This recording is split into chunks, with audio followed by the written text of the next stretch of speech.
También desgracias. Para los capitalistas es un fracaso de lucha. ¿Por qué? Porque no consiguió la acumulación del capital. Una vez más estamos en lo económico y lo comercial. Para los socialistas, marxistas de la época era un éxito. Era un éxito porque dio prioridad a lo humano. ¿Sabes cuánto se consiguió, Marina, a nivel de la formación de niños educados en Swahili? 85% en 15 años, de 40% a 85%. ¿Esto no es un éxito? Y los adultos, 90%. Encuentra a alguien que te lo explica todo, la química, la física, la electrónica en Swahili. Es la hostia. Y rápidamente, yo creo que Mauricio, la discriminación de los africanos, ¿cómo decías? La discriminación. Estigma. Sí. ¿En qué sentido? ¿Cuál es la función que puede representar la estigmatización de las prácticas neoliberales para poder facilitar los estereotipos, para poder facilitar digamos, estas prácticas neoliberales de control y saqueo? Claro, le han impuesto, creo que te he dicho, hay toda una ofensiva intelectual, la duplicidad intelectual de las instituciones financieras internacionales y los medios que controlan. Intentan vender, es lo que es la responsabilidad de los dirigentes africanos, les intentan vender el modelo neoliberal, la economía de mercado y la democracia liberal como las únicas vías de salida. No existe una política, lo que yo sepa, una política hoy por hoy, una política nacional de desarrollo económico en África. Todos han adoptado el consenso de Washington, todos. Y compiten para formar parte de los mejores alumnos del Banco Mundial y del Fondo Monetario Internacional. Una pena. Es una terapia. Le recomiendo rápidamente las lecturas de Naomi Klein. La terapia del choque, ¿no? Es así. Impresionante. De lo que dice esta mujer, lo vengo diciendo desde hace 20 años. Es decir, han destruido un continente prometido un futuro mejor. Los programas de ajuste estructural, todo lo que sirvieron de antesala al consenso de Washington, lo que han conseguido en África es añadir la austeridad a la miseria. Yo cuando dicen África crece al 6%, 7%, me da risa. Lo que dice la lectura economicista y monetarista, han visto en lo social. Han visto en lo social lo que está ocurriendo en el continente, lo han destruido todo. La educación, la sanidad, la formación son mercancías más a cargo de las familias ya empobrecidas. La tasa de escolarización y la tasa de mortandad han aumentado en el continente africano. No lo dice solamente Naomi Klein, lo dice Joseph Stiglitz. Y dice, están imponiendo al continente africano unas políticas que ningún país europeo, ningún país del norte podría llevarlo a cabo. Cuando lo han intentado aquí, habías visto lo que había pasado, el 15M, en Grecia. Yo suelo decir que otro mérito de los africanos, otro mérito, haber sobrevivido al programa de ajustes. Nos utilizaron como cobayos y hemos sobrevivido. ¿Y cuál es el secreto? No se les voy a decir. No les voy a decir. Una cosa, perdona, Carlos, son la 1. Tenemos tiempo de una ronda, pero sí, pregunta rápida, respuesta rápida. Vale. No, primero ronda de preguntas, después respuestas, ¿no? Apuntación muy bien.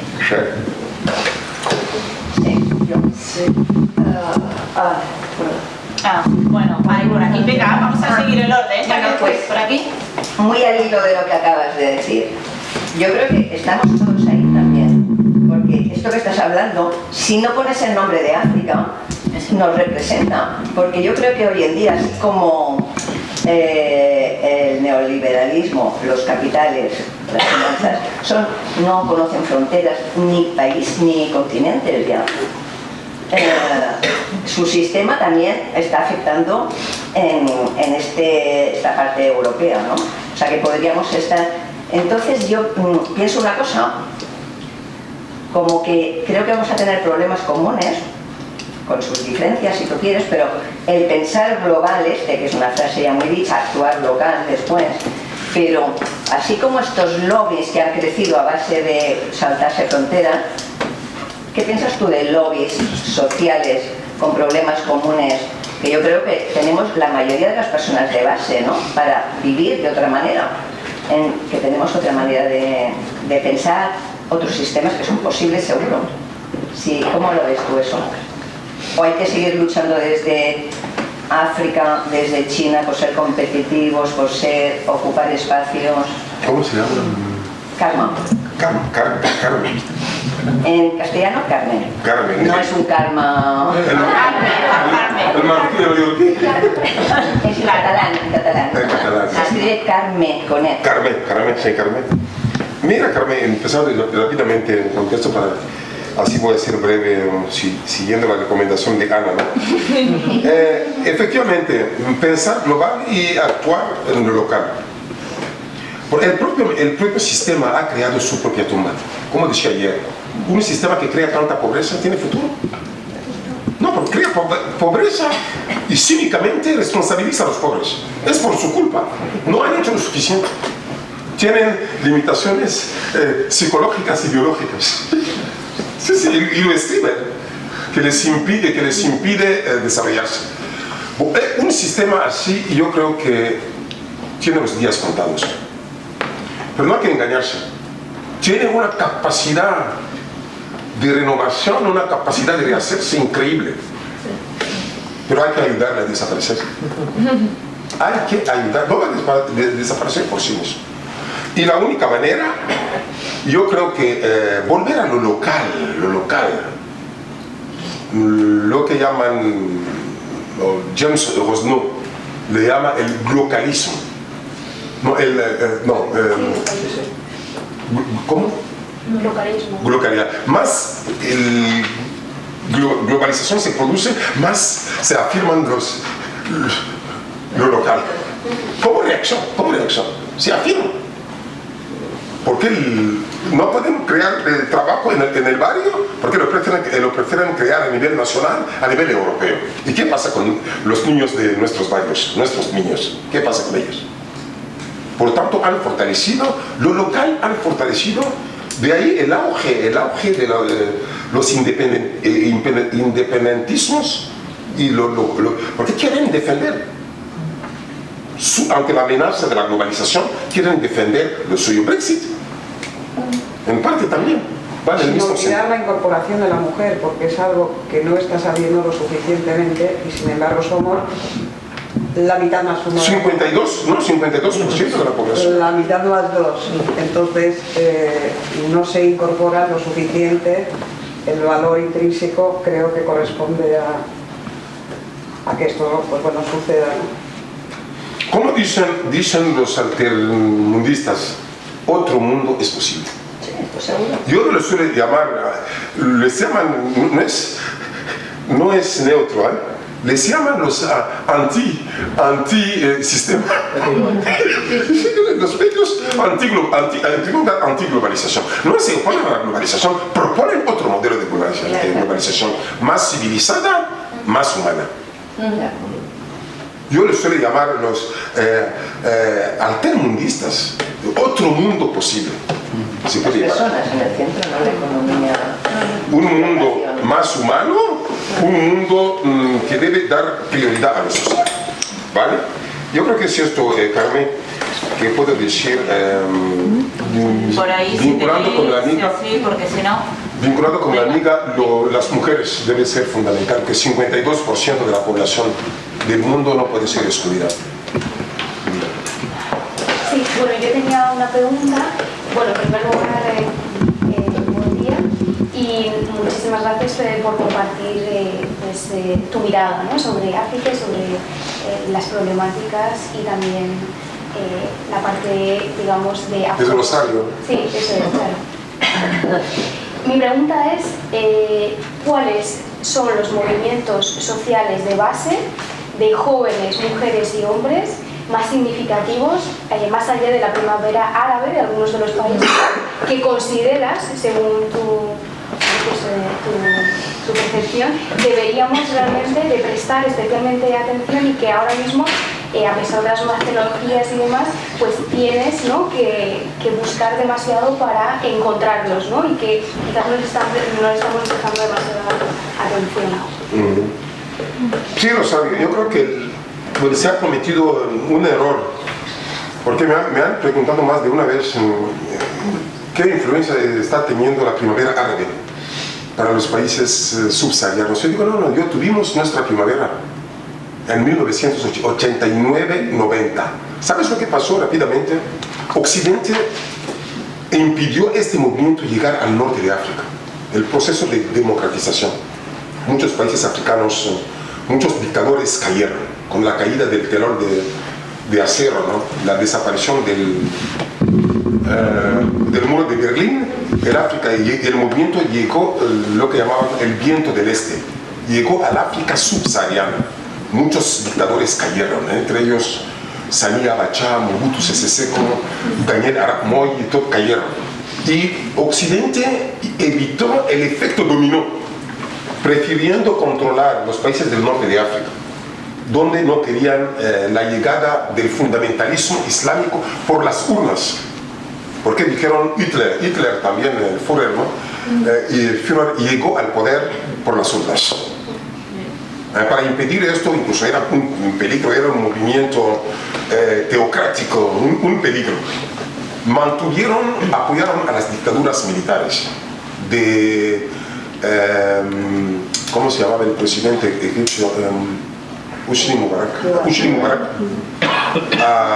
El de Túnez, fíjate, los niños de apenas 5 años se han marchado y los nombres ya empiezo a olvidar.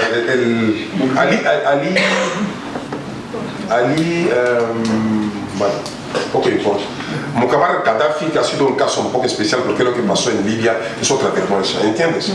Pues lo que hicieron era prefirieron a estos dictadores aliados, a los islamistas que presentaban un modelo alternativo.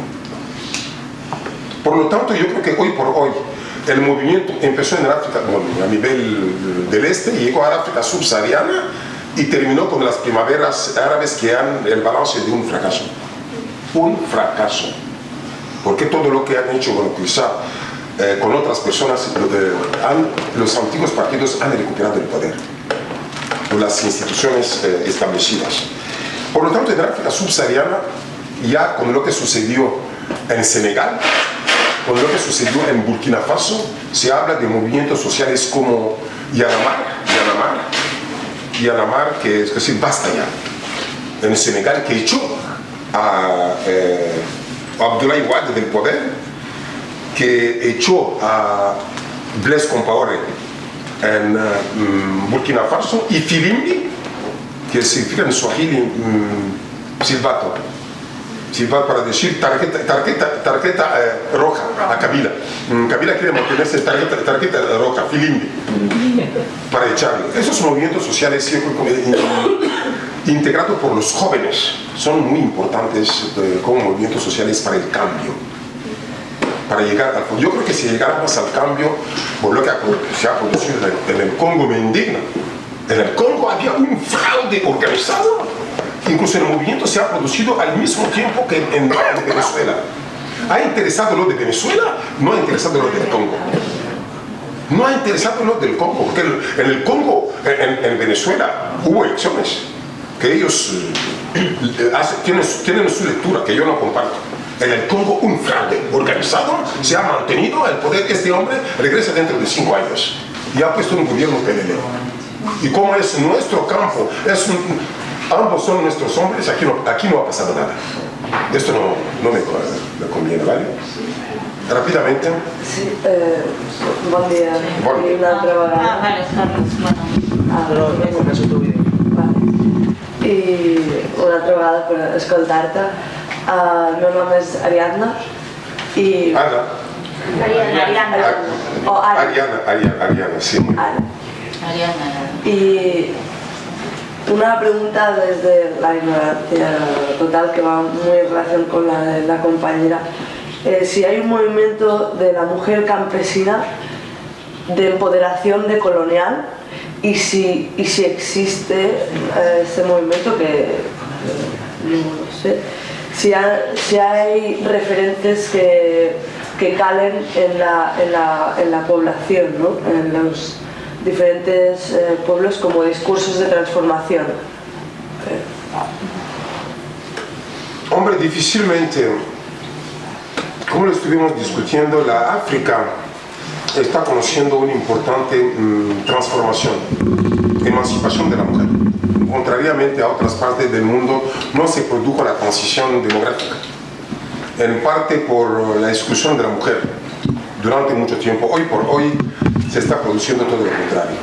Tenemos mujeres ministros, el caso de la que fue presidente de Liberia, el caso de la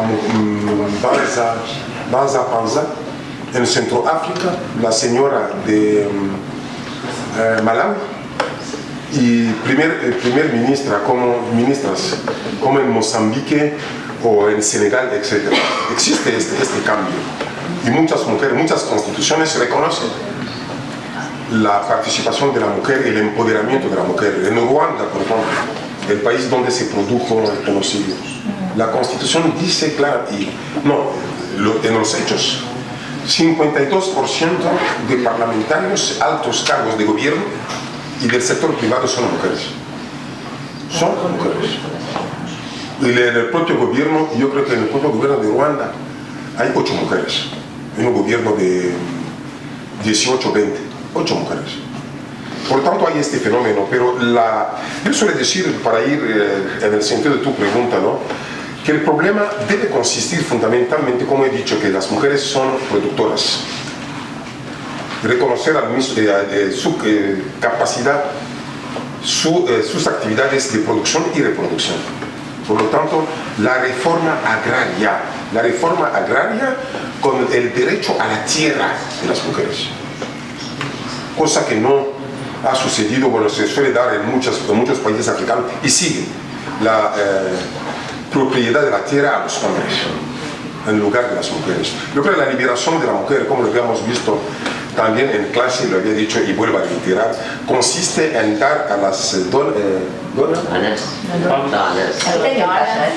darles, ¿Qué pasa? La mayoría de tierras a nombre del marido. darles la soberanía, la independencia económica.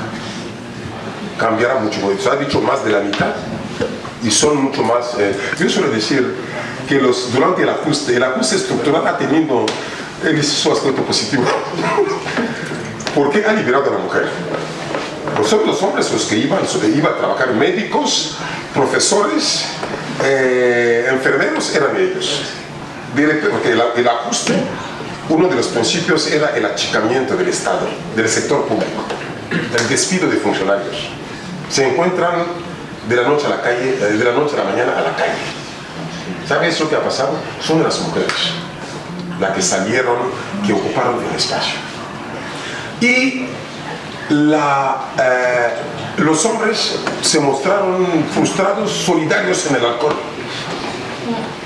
Solidarios en el alcohol. Y ellas solidarias en la toma de iniciativas. ¿Has visto la diferencia? Y el ajuste ha tenido este aspecto positivo de permitir a las mujeres dedicarse a varias actividades. Han ganado un espacio. Desgraciadamente que los hombres, al no tener puesto de trabajo, terminan recuperando. Cerramos aquí con Carlos, ¿alguna más? No, pues Carlos, cerramos y Sí, entonces en breve. después te llamo. Hace algunos años vi una entrevista a un grupo económico canadiense que se llama Kevin O'Leary y le preguntaban qué le parecía que 82 personas en el mundo tuvieran la mitad de la riqueza del mundo. Y el tío dijo que era una gran noticia, era una gran noticia porque así los que no estaban en la cúspide cada día podían pelear por intentar llegar.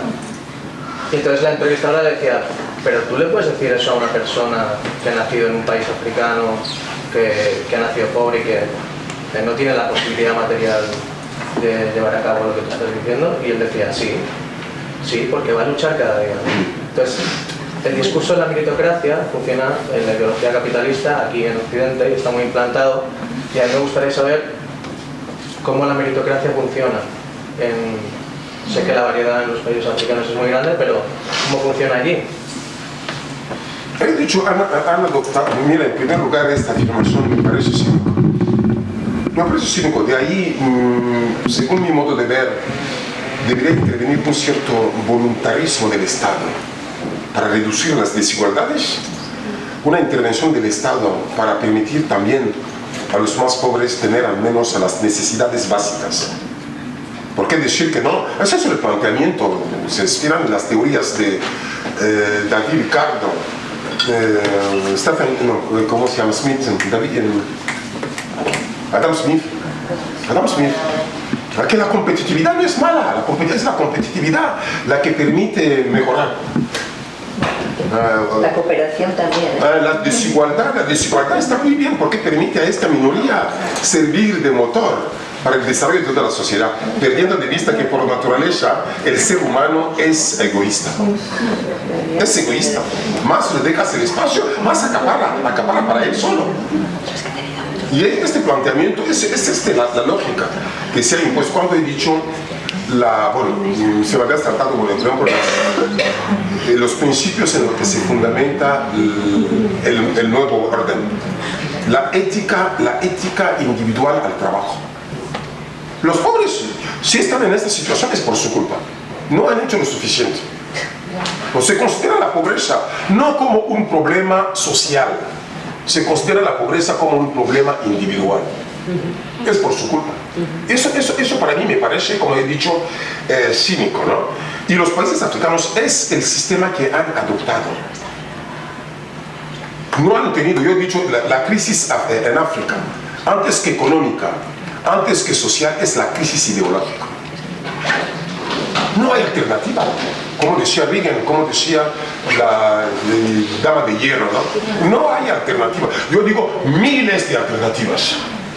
Miles de alternativas al modelo, empezando por su propia lógica, ¿no? Por ejemplo, el capitalismo social de los países nórdicos. Es una alternativa. En el caso africano me suelen decir, existe una alternativa, el Ujamaa tanzano, corrigiendo sus errores, fortaleciendo sus fortalezas. No se había hecho eso. Por lo tanto, el modelo existe en África. Hoy por hoy, te he dicho, ningún Estado crea puestos de trabajo en África. Me da mucha pena porque ver a gente por los que se gastó tanto dinero para la formación, hoy por hoy el Estado no les puede garantizar el trabajo porque el Banco Mundial, el Fondo Monetario Internacional les impide. Todo en África se resume. Todo pasa por el Banco Mundial y el Fondo Monetario Internacional, todo con el Banco Mundial y el Fondo Monetario Internacional. El Estado local procede al achicamiento, lo que dicen mis amigos latinoamericanos, el achicamiento del Estado, lo que los españoles llaman el adelgazamiento del Estado. Es la piedra angular. Hay que achicar, hay que adelgazar del Estado, hay que privatizar. Y esto ha creado sufrimientos humanos. ¿Puedo comentar una cosa solo? Vale. No, gracias. La cuestión es que apenas hay población afrodescendiente aquí y que creo que estamos hablando de colonizar de un continente en el que apenas tenemos aquí representación. Tendríamos que buscar estrategias para poder llegar o para que se acerquen también en estos debates, estas conversaciones. Solo quería decir eso. Gracias. ¿Cómo?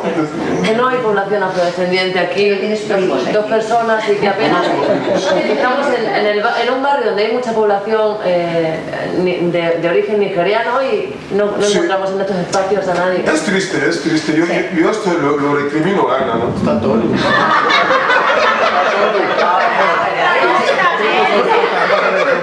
No he No he hecho la campaña. No, este acto no se hizo difusión, solo se pasó a los lectores. Y la gente no está metido de saber que lo vi. la información, tanto en la formación para entrar a hacer algo, cada uno empieza más su vida que el problema es que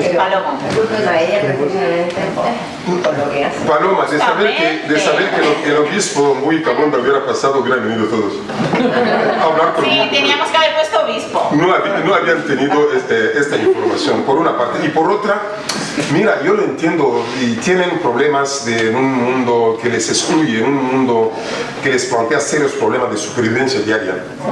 Tienen que sobrevivir. Y por eso, de verdad, para ellos el tiempo es algo fundamental para poder vivir. Me da mucha pena porque yo suelo decir, este discurso en primer lugar lo tengo que desarrollar más en África que aquí, para que los dirigentes africanos vean su parte de responsabilidad en todo lo que está pasando. Porque lo que están por aquí segunda, no puede solucionar segunda etapa, a los africanos. de arriba. Lo que está hablando él es muy interesante. Vosotros notáis que no hay africanos aquí presentes, pero no significa que lo que estamos aquí no sabemos lo que pasa ahí. Pero la solución tiene que venir de arriba.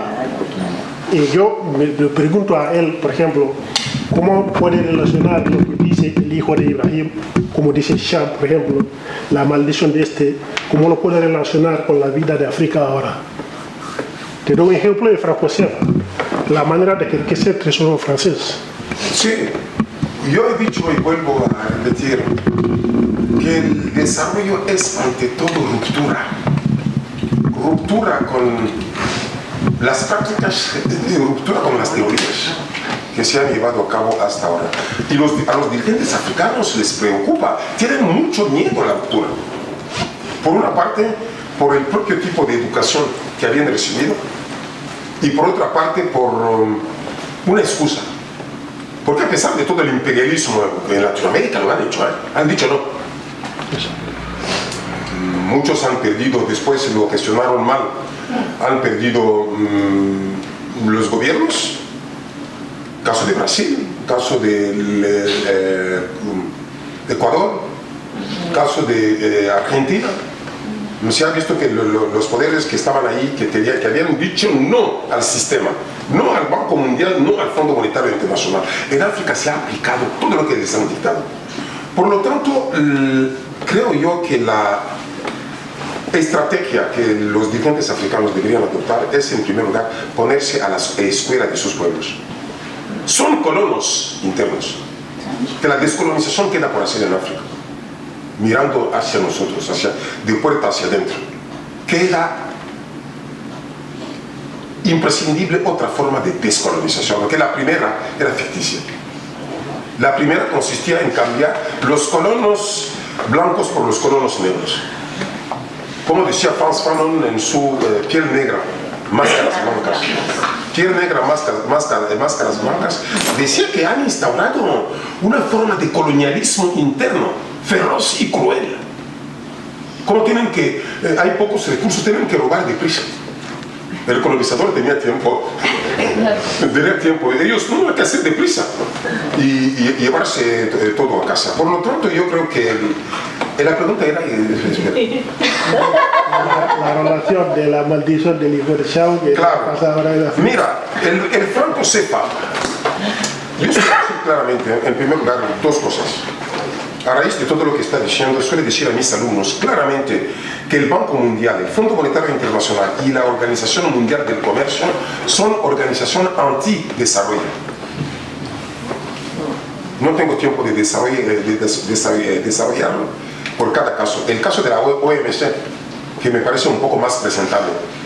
La OMC impone las mismas reglas del juego a todos, sin tomar en cuenta su situación geográfica, sin tomar en cuenta sus capacidades internas. Esto, ¿sabes lo que equivale?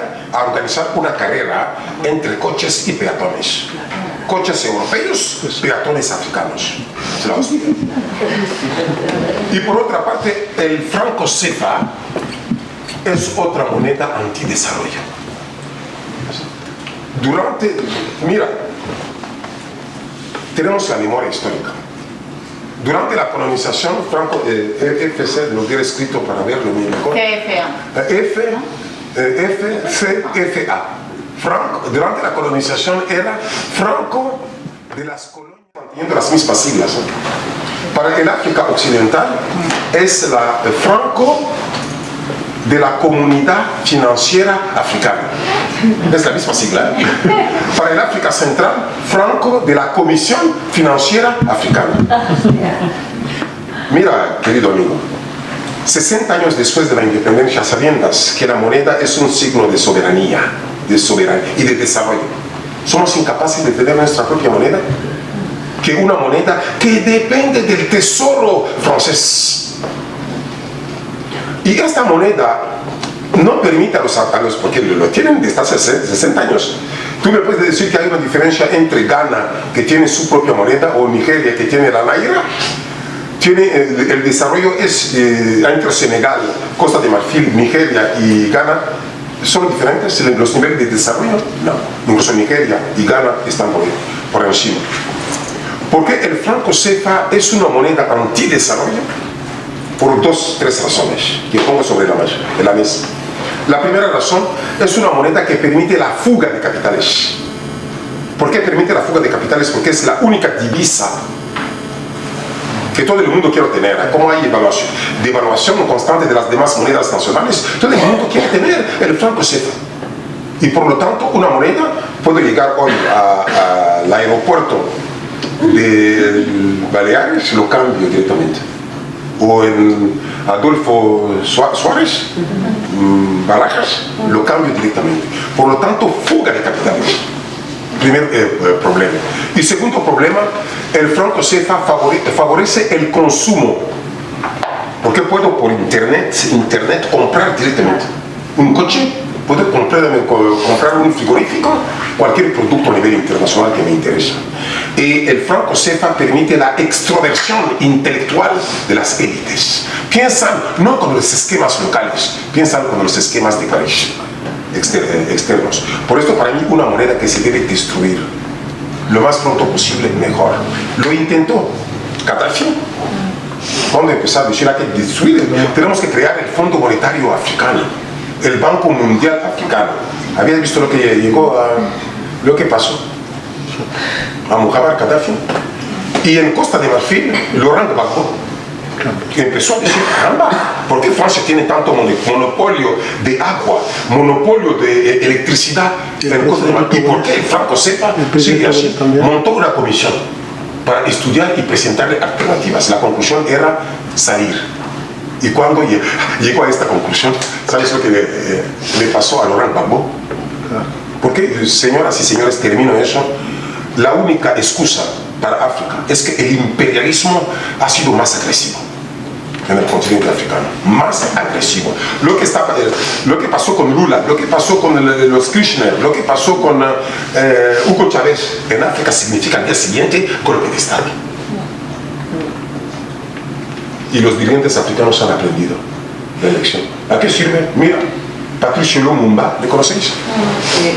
Patrice Lumumba, el primer ministro de mi país, nos dejaron una muerte sin sepultura. No sabemos hasta hoy dónde está Patrice Lumumba, que no era un comunista, porque le presentaron ahí, un comunista. Los que comen a los niños, ¿no? Presentaron así. Yo suele decir que Lumumba no era un comunista, Lumumba era un nacionalista, cuyo objetivo era el control de la economía congoleña por los congoleños. Lumumba desapareció. Detenido, torturado, descuartizado, diluido en el ácido. Muerte sin sepultura. Un crimen de Estado, del que nadie ha respondido. Implicado el gobierno de Eisenhower, implicado el gobierno belga. Y con los lacayos locales que se encargaron de la ejecución. El joven capitán Tomás Sankara, uno de los pocos golpes de Estado, me horrorizan los golpes de Estado, uno de los pocos que había apoyado ante la vida arrogante de la clase local en un país de los más pobres del mundo. había los últimos modelos de coche. El joven capitán, a sus 32 años, hace un golpe. Venta pública, subasta de todos los coches para crear pozos de agua potable para financiar a los campesinos.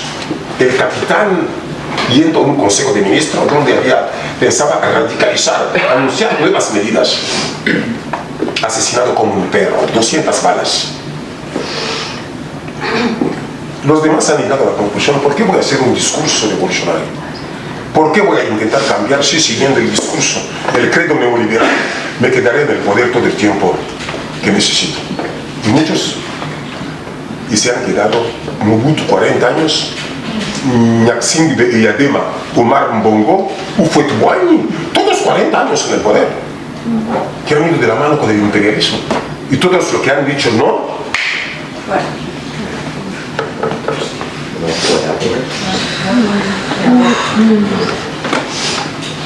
no, yo suelo decir, han matado a Lumumba, han nacido 1000 Lumumba.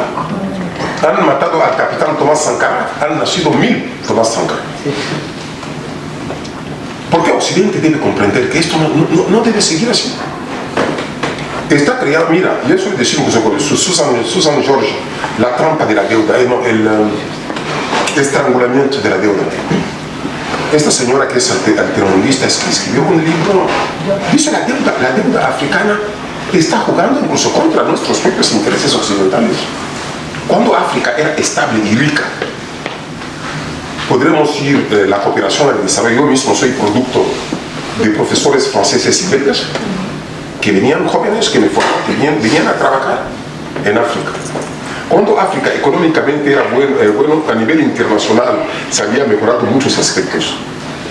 Con el hundimiento de África, eso está teniendo efectos boomerangs aquí en el norte. Entre ellos, dice ella, el problema de la droga, que es el único producto valorado. Ahora sale de Latinoamérica, llega al Sahel y del Sahel entra a Europa. Y son nuestros niños en los barrios. La destrucción del medio ambiente. Los pobres les dejan nada más para sobrevivir que destruir incluso lo de los pobres. Sacan la leña para cocinar sus cosas. Los que destruyen la selva, como decía Wangari Maathai, la mujer de los arbolitos, la catedrática de biología, dio la voz de alarma que a este ritmo de guerras, de saqueo, de las actividades de las multinacionales madereras, asiáticas y europeas, a este ritmo la cuenca del río Congo, la segunda biodiversidad del mundo, está amenazada de desaparición. Y ella dio incluso la fecha, de aquí a 2050 desaparece la cuenca del río Congo. Desaparece porque la explotación capitalista, un modelo, el neoliberal, que se fundamenta en el principio según el cual todo se puede vender, todo se puede comprar. Ese es el principio que todo el mundo admite. Y la cuenca del río Congo amenazada. Por eso les digo, es la voz de alarma que doy desde aquí, solidarizarnos al menos para salvar el medio ambiente, para salvar la economía. Es nuestro futuro de todos, del desarrollo.